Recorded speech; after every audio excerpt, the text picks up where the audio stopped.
Halo semua, salam sejahtera Malaysia. Selamat datang ke channel Fels Lifestyle. Terima kasih kerana terus setia dan terus bersama di dalam channel ini. Saudara-saudara, sebelum ini kita telah menerima komen melalui channel ini yang berkata, Zahid perlu memecat Akmal Saleh. Sehingga ada gesaan terhadap Akmal Saleh untuk dipecat daripada UMNO kerana kelandangannya bersuara.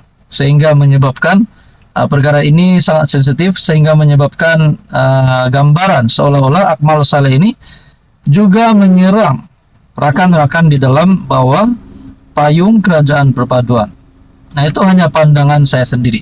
Tapi saudara-saudara, ada satu lagi berita yang panas sekali. Nah, Akmal jawab PKR, cermin dulu bila diri sendiri penuh tahi. Bagi saya ini sudah semakin seriuslah perkara ini. Berita sepenuhnya berkata, Ketua Pemuda UMNO Dr. Akmal Saleh berang dengan kenyataan anggota akar umbi PKR yang mengingatkan supaya tidak membawa budaya UMNO ke dalam parti itu. Bila diri sendiri yang penuh tahi, tapi acah-acah baik dan salahkan parti orang lain, katanya menerusi satu hantaran di FB. Adakah dengan kenyataan ini boleh menyebabkan timbulnya perasaan Anwar sebagai Presiden PKR untuk mungkin menendang Akmal Saleh keluar daripada kerajaan perpaduan? Kita pun tidak tahulah. Dikatakan di sini, bila diri sendiri yang penuh tahi, tapi acah-acah baik dan salahkan parti orang lain. Rasuah ini bukan kira parti, dia bergantung pada individu.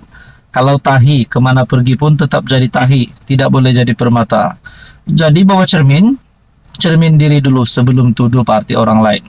Akmal yang mengulas laporan Malaysia Kini yang memetik bekas setiausaha PKR cabang Batu, Yuslaini Azmi yang mengingatkan parti itu supaya tidak mencontohi budaya UMNO. Kata Ketua Pemuda UMNO itu bahawa rasuah bukan mengenai parti tetapi sebaliknya bergantung kepada individu. Kalau kamu tahi, kemana pergi pun tetap jadi tahi, tidak boleh jadi permata. Nah, adakah pembawaan ini akan membawa kepada satu perkara yang negatif di antara hubungan UMNO dan PKR ataupun lebih kepada hubungan PH dan BN di dalam kerajaan perpaduan? Apa pula tindakan Zaid selepas ini? Apa pula tindakan Anwar selepas ini? Tapi kita tidak boleh cakap 100% Akmal Saleh bersalah. Kita tidak boleh putuskan siapa bersalah, siapa yang benar. Akhirnya kita nantikan saja apa yang akan berlaku. Apa komen Anda? Halo semua, salam sejahtera Malaysia. Selamat datang ke channel Fels Lifestyle. Terima kasih kerana terus setia dan terus bersama di dalam channel ini. Saudara-saudara, banyak komen yang saya terima.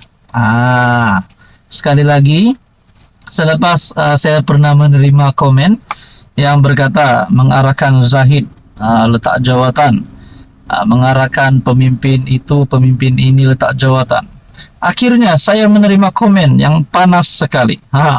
Tiba-tibalah pula Anwar Ibrahim sebagai Perdana Menteri hari ini, sebagai pengurus Pakatan Harapan dan sebagai Presiden PKR. Tiba-tibalah pula di arah letak jawatan. Kenapa tiba-tiba Anwar di arah letak jawatan? Adakah yang empunya tuan badan yang meletakkan komen ini sebenarnya memang bukan penyokong Anwar? Sebab kalau beliau benar-benar mahu Anwar letak jawatan, mesti beliau ada sebab. Jadi saya rasa beliau ini bukan penyokong kepada PMX. Nah, komen ini berkata yang pertama, baik Zahid, baik Anwar, dua-dua letak jawatan segera. Komen seterusnya berkata, sepatutnya PMX yang letak jawatan. Malaysia, kerajaan madani dah menuju kehancuran. Tak percaya ke? Katanya. Saudara-saudara, sila komen berkaitan dengan komen ini. Apa pandangan Anda? Adakah Anda setuju gesaan ini untuk Anwar letak jawatan? Lagipun kita tertanya-tanya, kalau dia kata sepatutnya PMX letak jawatan ini sebagai pengurus PH kah? Sebagai Presiden PKR kah? Tapi saya rasa beliau menggesa Anwar sebagai Perdana Menteri untuk letak jawatan. Adakah Anwar Ibrahim pada hari ini sebagai PMX sedang membawa Malaysia ke arah kehancuran? Coba kita fikir-fikirkan dan renungkan. Jadi saya rasa beliau ini bukanlah penyokong PH, bukanlah penyokong Anwar Ibrahim. Sehingga ada gesaan terhadap Anwar untuk letak jawatan. Mungkin ini satu berita yang menduka citakan penyokong Anwar.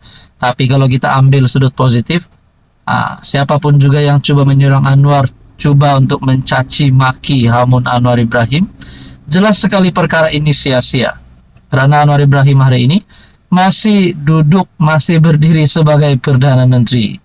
Nah, kalau nak tunggu Anwar tumbang, nak gesa Anwar letak jawatan, tunggulah PRU 16. Beliau boleh ditumbangkan kah tidak? Semua itu barulah jelas, karena itu benar-benar rakyat memilih pada ketika itu. Jadi tuan-tuan dan puan yang saya hormati, gesaan untuk Anwar letak jawatan yang berkata Malaysia Kerajaan Medani menuju kehancuran, saya sebagai rakyat Malaysia tidak setuju.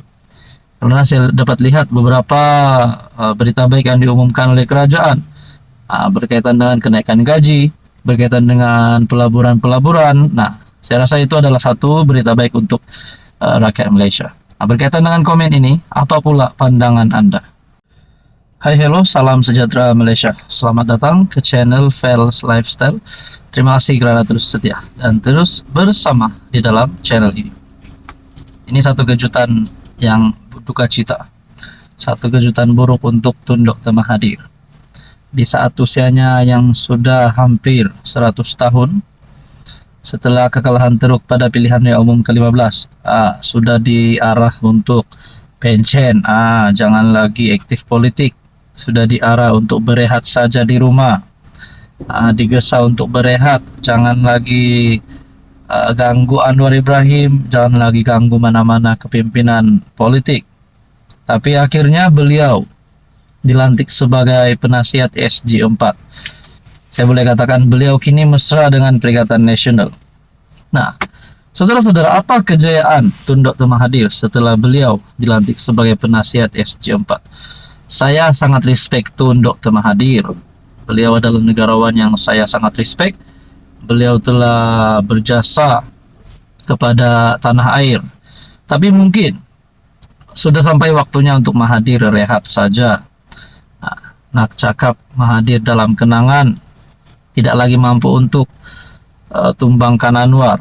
Tapi kita lihat, dilantik sebagai penasihat SG4, tetapi tiada hasil kejayaan melalui tajuk berita daripada Harapan Daily bertarik 18 April.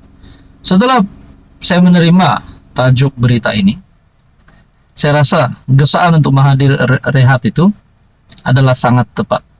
Mungkin beliau jangan lagi lah jalan ke sana ke sini, fokus di rumah rehat. Ada yang kata bermain dengan cucu.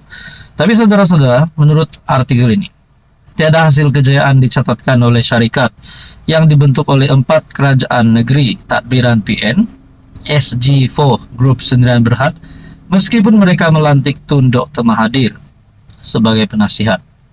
Menurut penganalisa politik UMCEDEL, Profesor Awang Azman Awang Pawi, setakat ini tiada arah 7 strategik yang diumumkan oleh negeri-negeri SG4. Beliau merujuk kepada negeri Kelantan, Terengganu, Kedah dan Perlis. Tiada rancangan ekonomi bersama di antara negeri, tiada reformasi sosial kolektif, dan tiada rancangan digital atau teknologi daripada SG4. Tiada satupun model ekonomi atau sosial yang diumumkan oleh SG4 yang mencerminkan arah tuju atau kesan peranan Mahathir sebagai penasihat. Kenyataan beliau selepas pelantikan lebih cenderung ke arah retorik politik bangsa Melayu lemah, bukannya strategi pembangunan yang tuntas. Setakat ini tiada hasil konkret yang boleh dilihat sebagai kejayaan langsung hasil daripada pelantikan Mahathir sebagai penasihat SG4. Ini juga bermakna keempat-empat negeri tersebut perlu diuruskan dengan berkesan. Peranan Mahathir adalah menghubungkan negeri-negeri ini dengan pelabur seperti Jepun, Korea Selatan, di mana beliau mempunyai hubungan yang rapat. Adakah dengan ini Mahathir juga akan dibuang oleh PN? Adakah Muhyiddin Yassin sebagai pengurus PN, Hadi Awang sebagai presiden PAS sekaligus sebagai timbalan pengurus PN akan membuang Mahathir daripada menduduki jawatan sebagai penasihat SG4? Walaupun saya boleh katakan Mahathir kini dalam keadaan yang kritikal, bukan dalam keadaan kesehatannya. Kita harap Tun Mahathir terus sehat, tapi di dalam keadaan politiknya Saya rasa beliau sudah tiba waktu untuk berehat saja di rumah. Apa komen Anda?